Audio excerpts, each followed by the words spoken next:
اللہ تبارک و تعالیٰ نے زمین و آسمان بنانے سے پہلے سب سے پہلے اللہ تعالیٰ نے فرشتوں کو پیدا فرمایا، اور فرشتوں کے بعد اللہ تبارک و تعالیٰ نے ایک آگ کے شعلے سے جنات کو پیدا فرمایا۔ پھر باری آئی انسان کو بنانے کی، تو اللہ رب العزت نے حضرت آدم علیہ السلام کی تخلیق کا ارادہ فرمایا اور فرشتوں کو اس سے آگاہ فرمایا۔ حضرت آدم علیہ السلام کو بنانے میں بہت سی حکمتیں اور اللہ تبارک و تعالیٰ کی شان کا ظہور بھی جو ہے وہ واضح طور پر ہمیں ملتا ہے۔ جب اللہ رب العزت نے حضرت آدم علیہ السلام کی تخلیق کا ارادہ فرمایا تو فرشتوں میں جو 4 مقرب فرشتے ہیں ان چاروں کو بالترتیب حکم دیا، حضرت جبرائیل امین کو، حضرت میکائیل کو، حضرت اسرافیل کو، کہ وہ زمین سے مٹی لے کر آئیں جس سے حضرت آدم علیہ السلام کی تخلیق ہوگی۔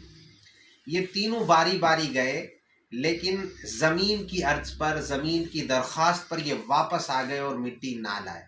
تو حضرت اسرائیل علیہ السلام زمین سے مٹی لینے گئے اور عرض کے باوجود مٹی لے کر آ گئے۔ زمین نے کہا میں پناہ مانگتی ہوں اس سے کہ میرے حصے سے کچھ لیا جائے، لیکن حضرت اسرائیل نے اس ارشاد فرمایا کہ مجھے حیا آتی ہے اس بات سے کہ اللہ رب العزت مجھے کوئی حکم دے اور میں اسے پورا نہ کروں، اور بالآخر حضرت اسرائیل زمین سے مٹی لے کر آ گئے۔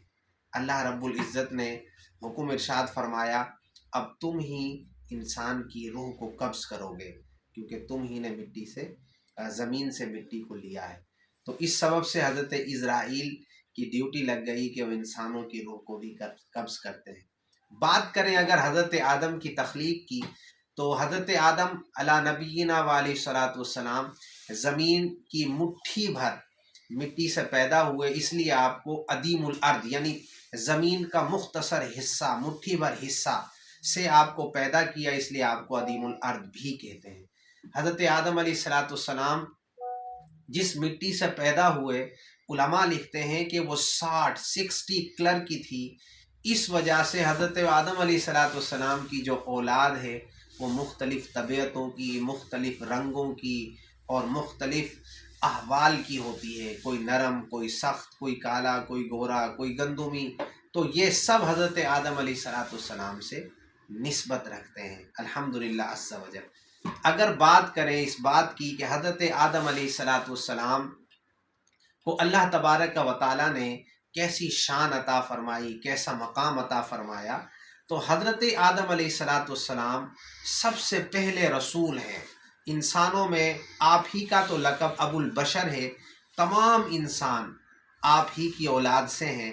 حضرت نوح علیہ السلام کو جو اول الرسل کہا جاتا ہے، اس کا مطلب دراصل یہ ہے کہ زمین میں جب انسانوں میں کفر و شرک پھیل گیا تھا، تو اب کفر و شرک پھیلنے کے بعد اللہ رب العزت کے وحدانیت کا چرچا بلند کرنے کے لیے حضرت نوح علیہ السلام تشریف لائے، اس لیے انہیں اول الرسل کہا جاتا ہے، ورنہ پہلے رسول اللہ تبارک و تعالیٰ نے حضرت آدم علیہ السلام کو چنا، کیونکہ آپ ہی کی اولاد سے تو سارے انسان ہیں۔